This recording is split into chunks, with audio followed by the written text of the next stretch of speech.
The 2007 film The Mist, I find this to be highly entertaining. There is so much that I like about this one, and even nearly 2 decades later, this is still quite a interesting horror film in my opinion.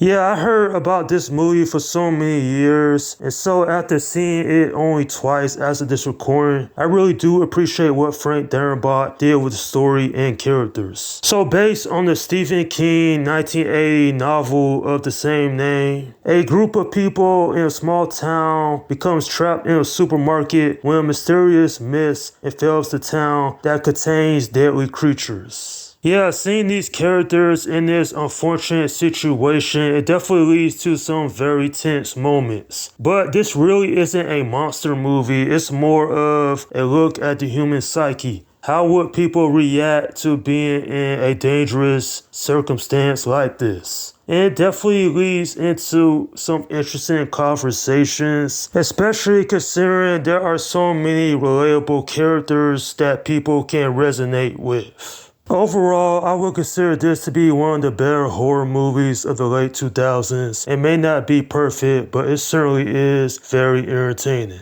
I do find it interesting that originally Frank Darabont wanted to shoot this film in black and white, and even though it was mainly shot in color, there is a black and white version out there, which reminds me of the old horror movies from 60s, 70s, 80 years ago. And not only that, this one does a good job of keeping the tension high throughout. These people, they throw us into a unfortunate situation. They have to survive together. And as far as the characters goes, I think that David, he is a great exception of a character. Thomas Jane did such a great job portraying him. He's a father that's trying to keep his son Billy safe, which is understandable. This is really about human nature and what does fear does to people. Like for example, the character Mrs. Carmody. In the beginning, I thought she was a decent person. She's religious, and while she uses that to her extremeness, it just shows how dangerous fear really can be. Like she gets a group of people and they are responsible for killing Private Wayne later on in the film. I was like, damn, these people have become savages. Now, as far as other characters that I found had stood out was Amanda. She is a interesting one. Laurie Holden does such a great job portraying her. Not only that, but another character I thought had stood out really well was Ollie. This is a great character. He's the only one who knows how to use a gun. It actually comes in pretty well for majority of the film. Granted, he doesn't survive, but I like how determined he was to try to survive